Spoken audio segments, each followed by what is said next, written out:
Hello and welcome to the Daily Forex Report for January 7th. We are looking at the U.S. Japanese yen pair first. If you recall from yesterday, we did have some trend lines that we drew. Let me back out a little bit.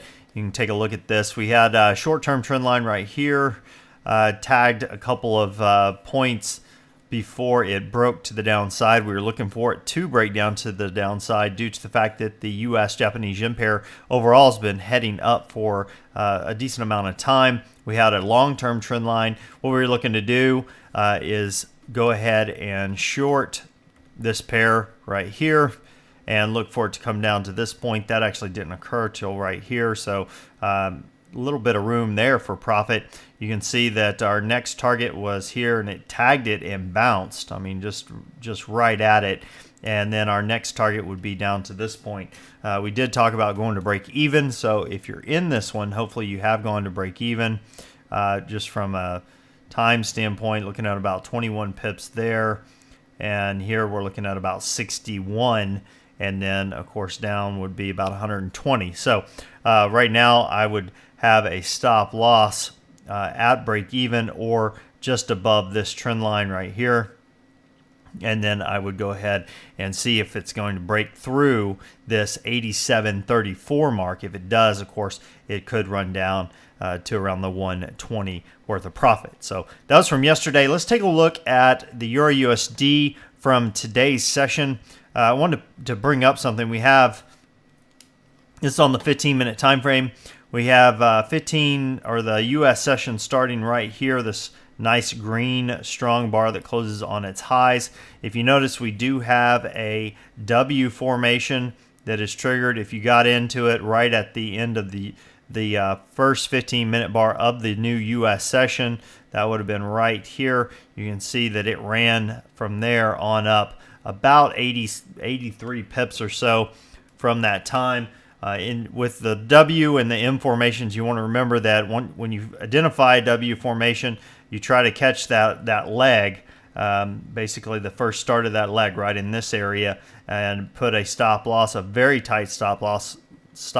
One of the nice things about this particular pattern is that it does have a tight stop loss. So get in here, place your stop loss there, and then go ahead and let it run to the upside. Just from a pip standpoint, risk to reward standpoint, you're looking at 18 pips there. The low of the session was 23, and you can see it went all the way up to about 80 pips there. It even closed higher than that for the session, but nonetheless, definitely able to grab at least a 1-to-1 for sure at 18. Here's about 26, 2-to-1.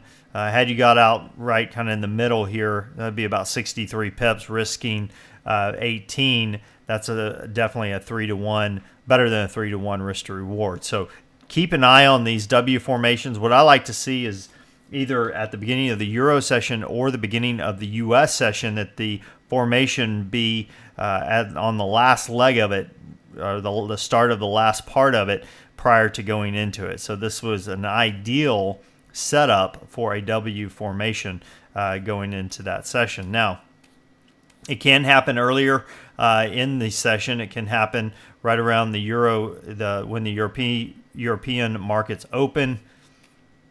Let's see if we can find a good example of that real quick. We have here's one that dropped a little bit later in the day, somewhat of an M formation there. We have right here 8 o'clock. It starts moving up. Let's see if we can find a good one. Here's one that starts in the U.S. session.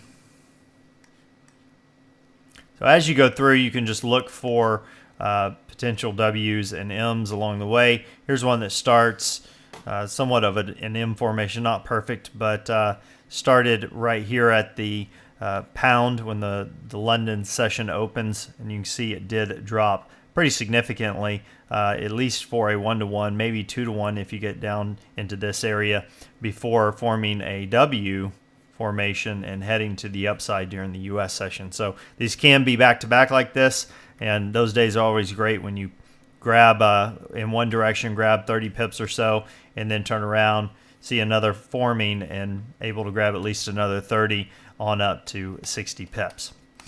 Well, I hope that helps. As far as news announcements going into this next session, no significant news announcements for tomorrow, so none to worry about.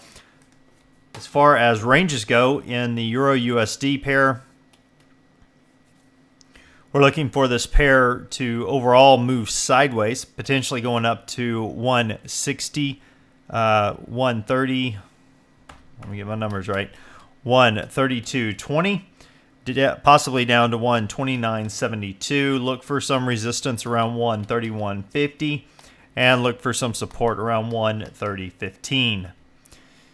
Now let's take a look at the U.S.-Japanese yen pair. This pair we're looking for it to potentially go up, hit some resistance around the 88.50 mark, possibly down around support around 86.75. Now the pound U.S. dollar pair closed up for the session, overall moving sideways long term. Look for it to potentially go as high as 162.03, possibly as low as 159.80. Look for some resistance around 161.75. and look for some support around 160.15.